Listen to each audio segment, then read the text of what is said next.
Hey, I'm Hayden and I'm the Deputy Regional Harbour Master for Waikato Regional Council.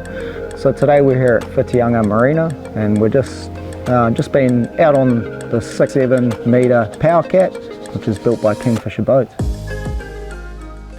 Yeah, so the typical day as a Harbour Master, we've got lots of duties that we're tasked to do, involved mainly around navigation safety. So we're looking at making sure everyone on the water doing their activities are behaving as they should and being safe. So we're out just keeping an eye on everyone and just looking after people who might not be behaving very well in terms of enforcement. So the other things we do are monitoring moorings as well as the navigation aids that are in the water, and as well as investigating any incidents. So when people do have some bad luck on the water, that's where we mainly get involved with. Other sorts of jobs are derelict vessels, picking up debris out of the water and just maintaining a safe and navigable coastline.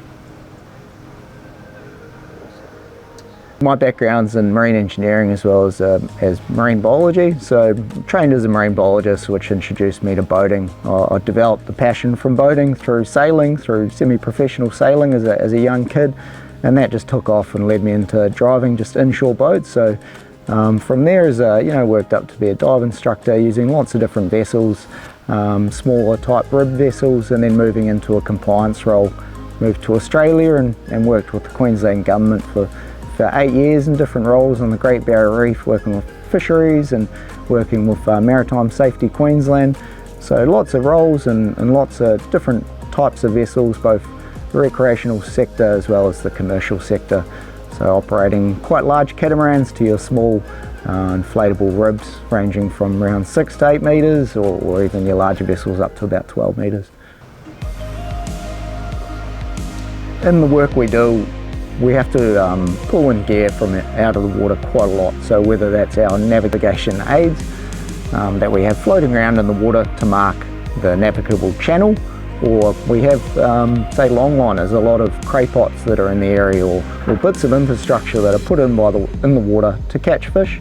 We often check those bits of kit, the craypot or the long line. So being able to come up alongside any buoy that's in the water, being able to safely attach our hauler to that and pull it in alongside the boat, and then be comfortable that what we're hauling and that weight that we're hauling, we're doing it from a hauler that is weighted to do so, and then from a vessel which the stability is going to handle it. Being on the catamaran type vessel, with the stability that it offers, the increased stability, it enables us to pull roughly 250 kilos up off the bottom and up to the surface of the water. So having that capability, it keeps the crew safe, the maritime officers on the water who are doing that, and it protects the vessel as well, so we're not restraining any bits of kit. Yeah, so we're getting quite good fuel economy on board, running the 140 Suzuki engines, where we're per engine it's about 15 litres per hour, running at that 25 knots. And at 25 knots, the RPM is roughly sitting at 4,200 to 4,500. Yeah, so ideally with boating, we're always picking our weather just like the recreational sector and having a look at our weather forecasting. However, in our type of job, often we're called out in reaction to incidents that happen on the water. So we're going out, rain, hail, shine, and we're going out on a platform that we're comfortable in, that can deal with it. So having the twin engines, the safety, having the screen, and obviously the overhead canopy provides good protection from the sun and from the rain and from the elements from that wind. We'll operate comfortably and at a constant 25 knots coming in, and at times we might need to push that where there's a vessel incident or where there's someone or a vessel that needs our assistance and us to be on the water. So that's when we'll have a few more people on board our boat to deal with it. We know there's plenty of room on board to deal with that, and to give our skippers a bit of a hand in operating that vessel, which responds quite well in the chop, the calm seas, basically a good all-rounder.